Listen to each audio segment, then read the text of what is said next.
make sure you love what you do and see where you can help people.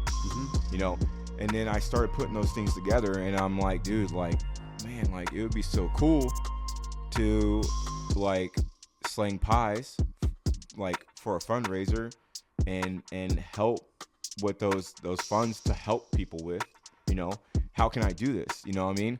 And then I met you at the old shop that I used to work at, and we started talking, and I think you told me that you used to make pizzas and like give them to homeless people. And I'm like, bro, what do you want to do on like a big level, man? Like I'm trying to do something. You know, I always try to make it a point to, if I saw somebody, you know, try to help them out. Like, we don't need this. They need it more than I do. To find something else. And shortly after that is when I found Dobro's Foundation.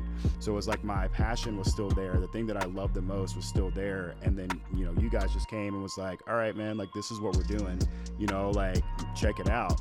And I showed up to that first event, not really with a full grasp of what you guys were talking about, you know, because we had talked about it, but like seeing it is so different, you know, and being a part of it is so different because it's more than the product, right? And it's more than just us showing up. It's the people that show up. You're focusing on the solution. And that's the major takeaway from anything is to like, once you know that there's a problem, like, yeah, okay, where does this nonprofit need help? What do y'all want help with? You know, how can we as Dobro's Foundation help you succeed in what you want to do and where you want to be? Sure. Just encouraging people to think about what you're good at, what you're passionate about, and how you could take that and put it towards something that is not about you.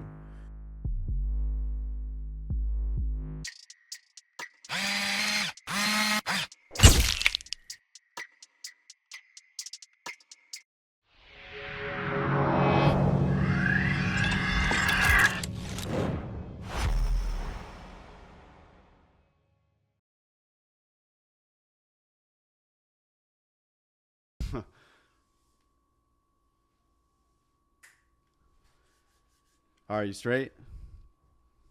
All right, what's up, everybody? Welcome to another episode of Candid Crust.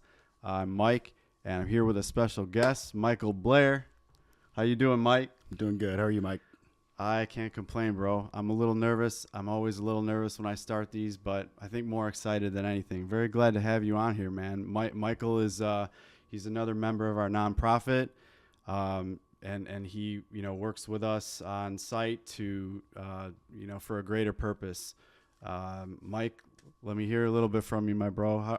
Let's just get to know you a little bit here, because, you know, we started this podcast without really kind of going into who we are and what we do, and we need to kind of lay that foundation literally here. So let's hear a little bit about you, Michael. Absolutely. And thank you for the introduction. Happy to be here as well. I guess I'll start off with like how I ended up in Arizona in the first place. I'm from Kentucky, and I ended up coming out here to completely change my life, get sober, and just see how I could change and how that could impact my life. But even before moving out here, I'll back up a little bit more.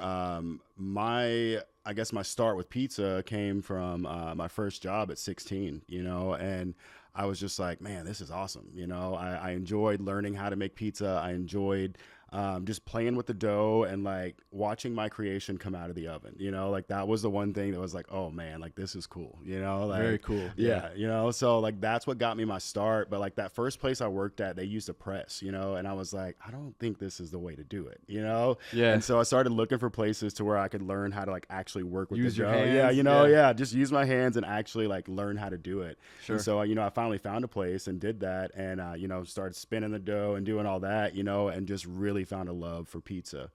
And you know, like I said, I came here to Arizona to change my life, and you know, of course, that love for pizza never goes away. So I started working in pizza again out here, and then quickly, you know, I found, you know, people in recovery that were the same as me that also love pizza and also love to give back, you know. And then I got to be a part of something amazing that was like, okay, dude, you get to have all your passions come together to be able to give back to people that need the help. you know? And it's like, how can you say no to something like that? You know, it's like something that you know how to do, something that you love doing, and then you also love people. So why would you not do that, you know? Yeah, for sure. I mean, this is a great place to come change your life. That's for sure. Absolutely. You get outside more. You know, there's absolutely great people out here. You know, there's so much to do. Yeah. And similarly, I came out here. My family and I came out here for just a better life, honestly, in all ways that we could think of. We just wanted to. We wanted more out of life. We wanted more purpose. We wanted to, you know, just see where God took us. And so yeah, I know, you know, coming out here was some family really brought us out here, and I didn't really know what to expect other than, you know, the opportunities would be endless. So yeah, that's awesome with pizza, man. You have a history with it from when you were probably first, like one of your first jobs, you said, was it? Absolutely. Yeah. Yeah, one of my first jobs was actually at a restaurant, so I got some experience. I was hired as like a cashier, but very quickly that turned into food prep, then actually cooking, and I got experience kind of doing a little bit of everything in the restaurant industry, and so that was kind of my first like experience with serving and you know, using or learning how to cook and create stuff for people. So Absolutely. I didn't start with pizza though. I didn't really start that journey until later on. What I you know, to go back a little bit for myself here, I started to back I'm from Chicagoland, and back at home, I would take some coworkers of mine. We'd go out on Fridays for lunch during work, and just you know, get together, celebrate a work week that was, you know, probably pretty hard, and you know, let's disconnect from all that, and let's get together and have a good time, right, over some pizza. Yeah. And you know, that kind of led to just a lot bigger things. You know, it just started off as a way to connect, and I think that's you know, and that's going to kind of play into this whole Dobros Foundation in a big way. But I didn't start making pizzas until I came out here. I was kind of messing around, you know, in my home oven a little bit, and you know, looking on YouTube how to make pizzas and stuff like that, but no real like pizzeria experience. And so yeah, it kind of started like with that, and when we came out here, I wasn't with my coworkers anymore. I work remotely, and I carried on the tradition. So we basically, my family and I would go out every Friday for pizza, and I would ask other family members, friends, you know, so we'd get kind of a different group every week and check out different spots, which eventually connected me with Daniel. And you know, I'll go into that a little bit more later when Daniel hops in. But yeah, then the whole COVID thing happened, the whole craziness and the lockdowns and stuff.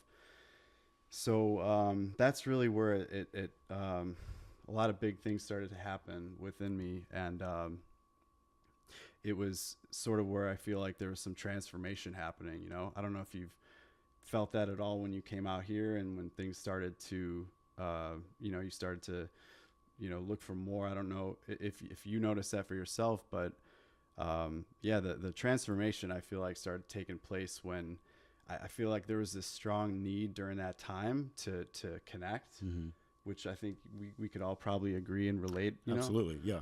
Oh yeah. And create, like I was just like feeling so I don't know, like I need to do something, you know. Again, a lot of people, I feel like I noticed a lot of people had that going on. You're like, you know, like feeling a little stir crazy, feeling like they needed to, you know, do something, right? So this is kind of where it gets into like, you know, we couldn't go out to the pizzerias anymore. Right. So what do I do? You know, and I had a colleague a former colleague at the place I'm working at now still actually, and he's an entrepreneur. He sent me this pizza oven on Instagram. Yeah. And I'll be honest, you know, I looked at it and I thought it was really cool, but I'm like, yo, this is cool, you know, but in my head I'm like, oh, it's kind of expensive. You know, I'm like, do I really need this? I'm not like a super materialistic person. I'm trying to keep things minimal. So I'm like, oh, I don't know. Right. And so I just kind of ignored it. Right. And another buddy of mine, a good friend of actually a guy in a previous episode I talked about who got me into fitness and stuff like that. Like I met some of his friends, and one of these guys basically came to me with the same oven, you know, sent me the same thing. And I'm like, you know, it kind of, you know, made me stop and think for a minute, like, yeah, it's kind of random, you know, it's kind of weird. Right. So I couldn't really ignore it. And, you know, that's really like when I started to feel kind of a transformation in like the way I was thinking about it, like a little bit more clarity around, you know, you're looking at this all wrong. Like you're focusing on the cost of this oven. And really, I started looking at it like maybe it's a good investment. You know, look at it like an investment, not an expense. You know, it's going to be an asset, not a liability. Yeah. And yeah, what was kind of interesting at that point when I started thinking about it that way, I'm like, oh, I'm just going to go for it. Selfishly, I knew I'd be saving a lot of money. I'm like, oh, if you add up, like, it's not cheap going out to eat pizza with your family, right? You know, 4 or 5 times a month. So add that up, and you know, 1 month of not doing that, and you could buy an oven, right? So I'm like, okay, you know, saved a little money at first when I started making pizzas at home. But what I think the biggest part of it all was it was kind of, I don't like, I hate saying things this way, but it came easier to me than I thought it would. So, you know, and listen to kind of other people's feedback, right? Because I'm like, yeah, I want to know, like, for real, is this good? You know, what's up?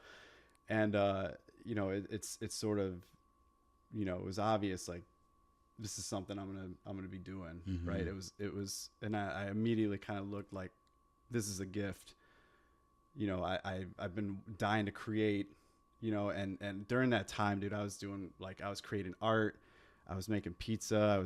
I learned how to brew kombucha. So there's all these kind of things I'm messing around in, right? But the pizza thing, it just kind of, you know, I was like, this is definitely something big here.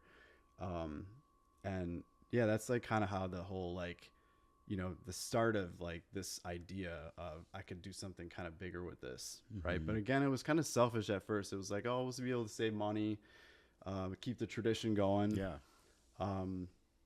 So yeah, I've been totally rambling about this little story here, but yeah, we first basically, you know, once I got that oven going, I found out Daniel had an oven, or maybe he was getting one or thinking about getting it. I can't remember. He'll give you the details, but yeah, so we started talking and realized there was some similar kind of you know, just similar ideas and visions, you know, that could really work together, and so we tried it out, you know. And I think I'm definitely skipping a lot of detail right now, given you know, the story has kind of different parts to it, but you know, ultimately, before we were even a you know, a nonprofit, you know, I was able to connect with you and Kyle, and you know, we tried it out. I think you probably remember that day pretty clearly. Oh yeah. Let me hear from your perspective. I love hearing, like, you know, when this all started, what, you know, what it was like from your point of view. Okay. Yeah, absolutely. Well, honestly, Dobro's Foundation found me at the perfect time. You talked about COVID a little bit, and that reminded me. So 2020, I was still working at a pizzeria, and, you know, we were considered essential workers at that time, you know, like people still needed their food. They still needed, to eat. Yeah, so gotta eat. so we still had to go to work, which was, pretty awesome. I would have rather been there than at home any day, For sure. so that was cool. But, during that time, it was like, everything slowed down so much. So, the money wasn't there anymore. So I had to leave, to find something else. And shortly after that is when I found Dobro's Foundation. So it was like my passion was still there. The thing that I loved the most was still there. And then, you guys just came and was like, all right, man, like this is what we're doing, like check it out. And I showed up to that first event, not really with a full grasp of what you guys were talking about, because we had talked about it, but like seeing it is so different, and being a part of it is so different because it's more than the product, right? And it's more than just us showing up. It's the people that show up, that come to talk to us. They're like, hey, I don't have money for pizza. And, to see us be like, hey, it's okay, like still order that pizza, like get that pizza. Yeah. And then to watch that smile on their face, like all that stuff is like what really like just it drives me, like that's that passion. It's like when I forget why I do it, when I forget why, I first signed up, right? And I think back on what it really is, it's like, that's what it is. Those people that show up that might not have it, that might not be able to give at that time, but we can still give back to them. Yeah. And it's us doing our part and showing up. Absolutely. Them. Yeah. And that's what, I think one of the biggest things about being a man is showing up. And that means a lot of different things, right? Mm-hmm.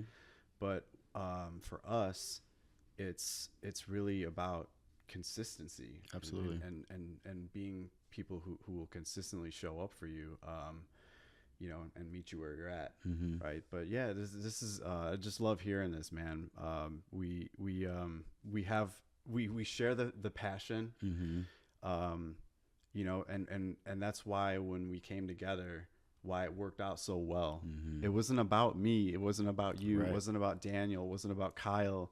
But we all have the skills and we complement each other too. Mm-hmm. Like absolutely, we're all, we all have our strengths and stuff, and we're all able to learn from each other. But mm-hmm. but we all are working towards something far greater than us. So yeah.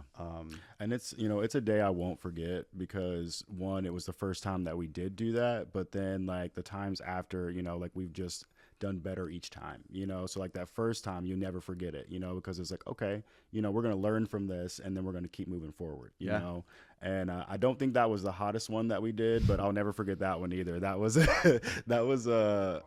was it the hottest one? Yeah. Okay. So yeah, that was a tough day, but man, we did it, like I won't forget us taking turns like jumping in the pool to cool down, it's just like trying to survive that time, but like we did it, and we got to see all those people that we helped that day, smile and just be a part of something. I mean, it was all worth the heat stroke. Absolutely.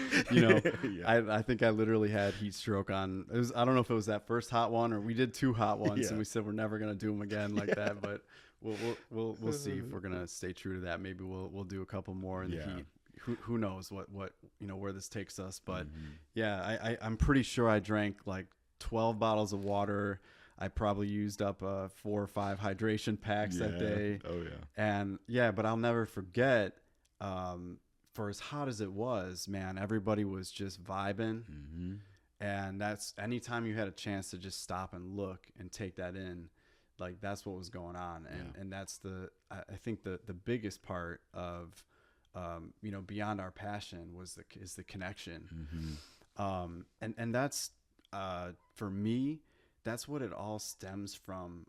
Personally, I look at like, my whole life has been preparing me for all this, and it still continues. It's going to keep going and keep evolving. But as a young kid, I mean, since I can remember, since my memories go back, I grew up with a pretty big family on it was mostly on my dad's side, and we had.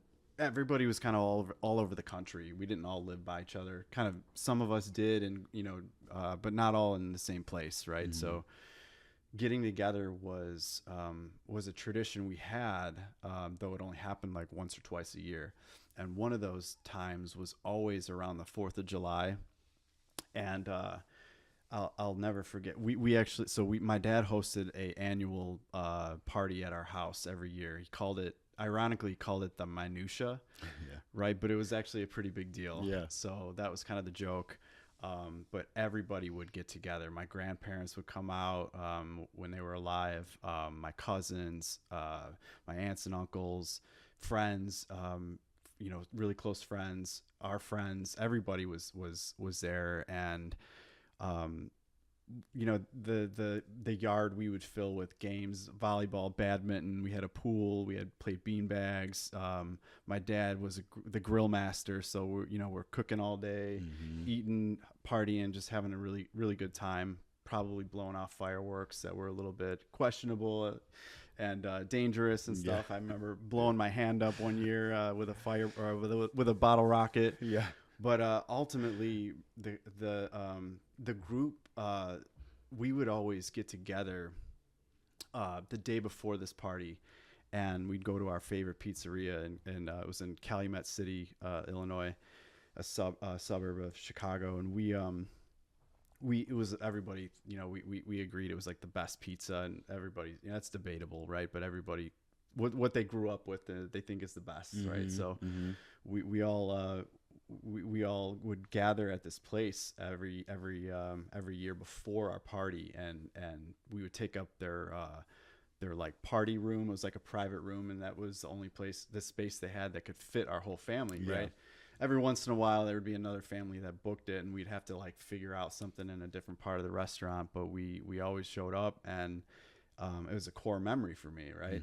And the biggest thing I can tell you is that whether it was my cousins, my aunts and uncles, my great aunts and uncles, my grandparents, whoever it was, I always felt just connected with them. I felt love. I felt like they cared about me. They knew how to talk to you, like talking to kids. As someone with kids now, I'm on the other side, right? Like I used to be the little one, and now I'm the grown up.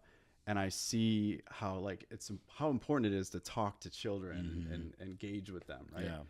And again, no one was awkward. Everybody was present and involved, right? Not everybody has that, Right, bro. And I'm not thinking about that stuff when I'm young, because I don't know the world and how wild it really is. But for again, knowing that's what I grew up with, and just being really aware of that, and then kind of now I'm on the other side, right? And I see how important that is.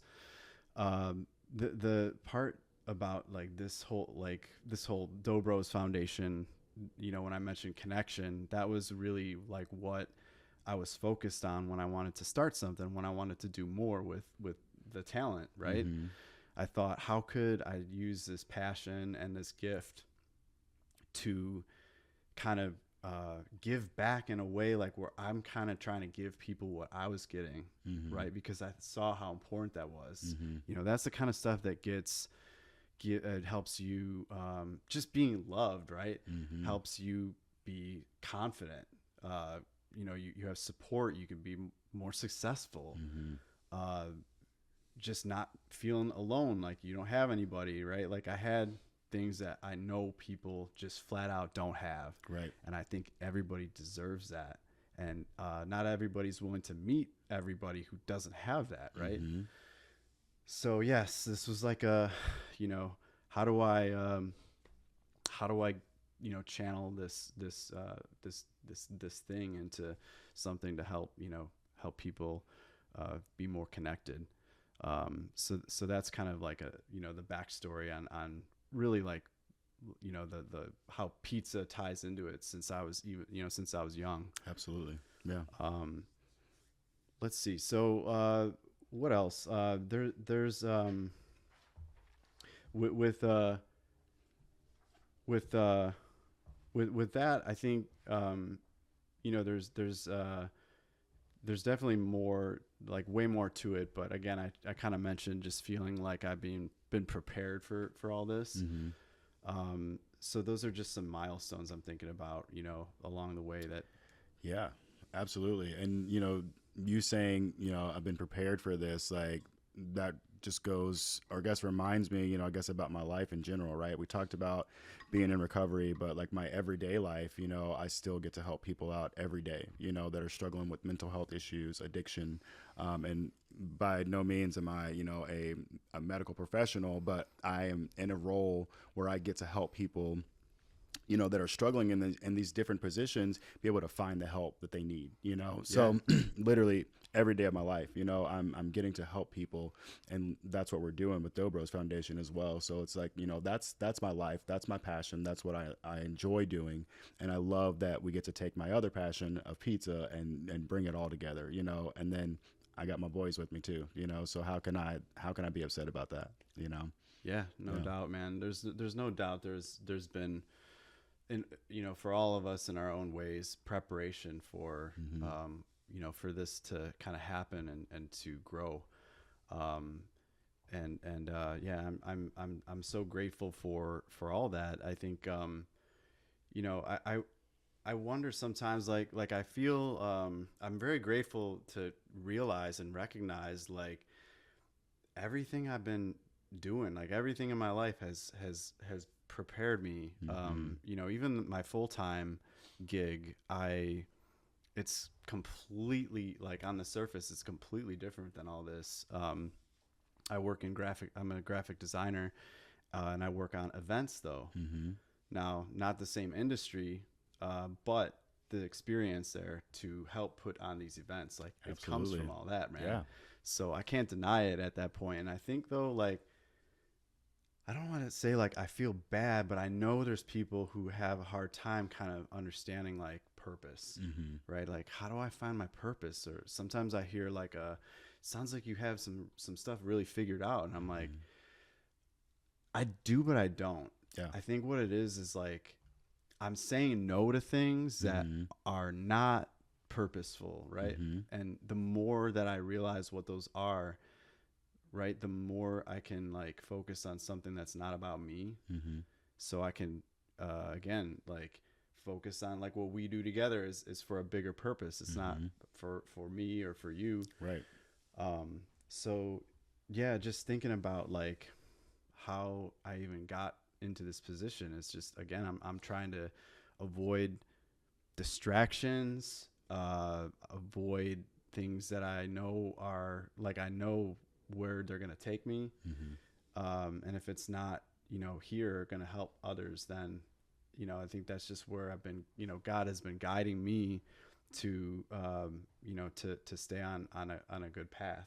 Absolutely. I don't know how you feel about, like, in for your own, like, in your own life and stuff, if you've, can relate to any of that too. But, yeah, I think it's really just, it's about, again, just identifying things that are, kind of selfish and wasteful, maybe.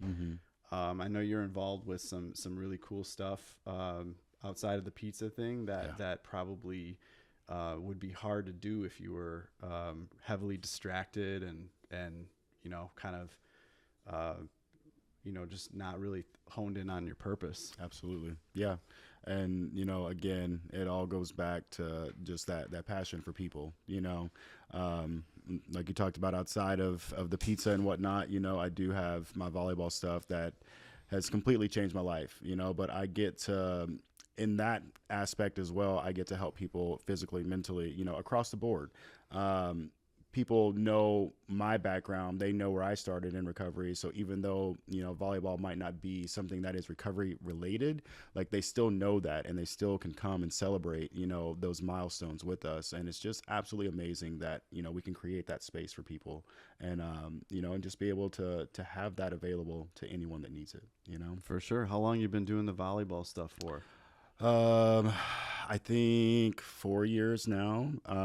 Officially as a business, we've been up and running for about 5 months now.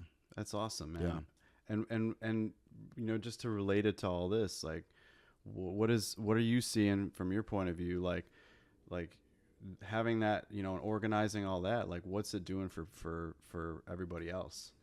I mean, honestly, it's again, it's for the community. You know, it's not about the people that are putting it on. What we do is all about the people that come to, to our events.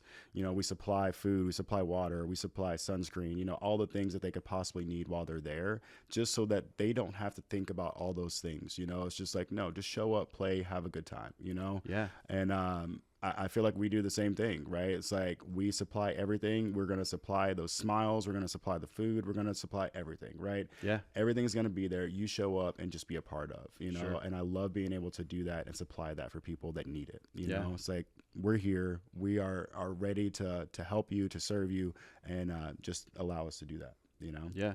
When you think ahead, what do you see, like, where do you see this headed for you? Where do you see Dobro's headed, and personally, like your role in it? My personal role, I mean, of course, I want to continue to grow with with Dobro's Foundation, of course. I think it's kind of a hard question to answer. You know, it's like, I don't want to put myself in a box and say, this is what I want to do, you For know, sure. Yeah. but I definitely want to be open to any possibilities that could be there. Yeah. You know, I definitely want to just be involved in any aspect. Sure. Yeah. And I kind of have the same thoughts or feelings about it in terms of like not trying to plan things too hard. Mm-hmm. Maybe and being like, more open about it is like my way of trying to get out of my own plans and let God kind of drive, and guide us. Mm-hmm. And I think, like, if I could say anything, I think what I mentioned earlier is, like, I love what we're doing. I can see that kind of getting bigger, Mm-hmm. Bigger events, Absolutely. more people, of Yeah. course. And again, though, but to your point, just kind of being open, like we could totally be open to trying new things, going to new cities, Mm-hmm. even. Obviously, we have a foundation here, but really ultimately about just being consistent and showing up for people. Absolutely. Yeah. Hey, I think we're going to probably switch over to Daniel and wrap up here with you. And Mm-hmm. I just want to say again, I really appreciate you coming on this episode. Hope to have you on more. Yeah, brother, I love working with you, and I'm glad we met. And keep serving, my dude. Yes, sir. Thank you for having me. I appreciate it. I'm happy to be here and looking forward to what the future brings. All right, man. Much love. Much love. Much love. Thank you.